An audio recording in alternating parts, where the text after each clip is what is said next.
உன்னோட சமையல் பார்க்குற இனியவர்களுக்கு வணக்கம். பாருங்கள், மக்காசோள மாவு, கொஞ்சமாக கம்பு மாவு போட்டேன்.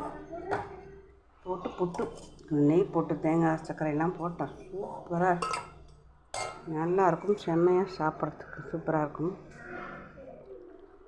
அடுத்து வடைக்கு ஊற வச்சுருக்கேன். பொண்ணும் மருமகனும் வந்துருக்காங்க. இது பாருங்கள், பருப்பு ஊறுது.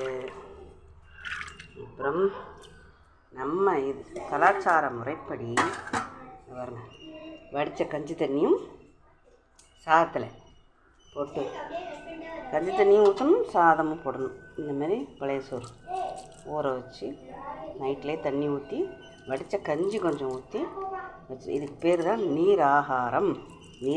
அந்த காலத்தில் இதை காலையிலே குடிச்சு, இது B12 அதிகமாக இருக்குது. வயலுக்கு போகிறவங்கலாம் காலையில் இதை சாப்பிட்டு போவாங்க. அதை ஊற்றி வச்சுருக்கேன். அதில் தயிர் போட்டு மாங்காய் ஒரு கத்தோடு சாப்பிட்டா ஜம்முன்னு இருக்கும். தொடர்ச்சியாக என்ன செய்யணும், அடுத்தடுத்து வீடியோ போட்டுகிட்டே இருக்க, பார்த்துட்டே இருங்க மக்களே.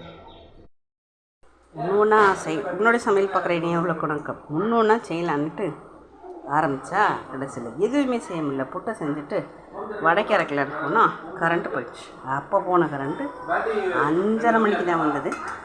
இப்போ தான் அரைச்சிட்டு சுடுறேன். பருப்பு வடை தான் செய்கிறேன். நெய்வேலியில் நான்லாம் சின்ன பிள்ளையா இருக்கும்போது ஒரு அம்மா 8 அண்ணாக்கு வடை சுடும். அந்த காலத்தில் 50 காசு வடை குட்டியாக போடும். அது மாதிரி போடலான்னு இன்றைக்கி ட்ரை பண்ணேன். சின்ன உருண்டையாக பிடிச்சா அப்பயும் பெருசாக போயிடுச்சு. நம்ம கைக்கு பெரிய பெரிய உருண்டையாக தான் வருது. டீ மசாலா வடை போட்டு டீயை போட்டு கொடுப்போம். இந்த இன்றைக்கி ஸ்நாக்ஸு சாயங்காலம் ஈவினிங்காக செய்கிறேன். மணி 6 ஆயிடுச்சு பாருங்க. இருட்டுச்சு. ஜன்னல் வழியாக பார்த்துக்கோங்க. ஓகே மக்களே, பிடிச்சிருந்தா லைக் போடுங்க. வடை சூப்பராக இருக்குது. தேங்க்யூ மக்களே.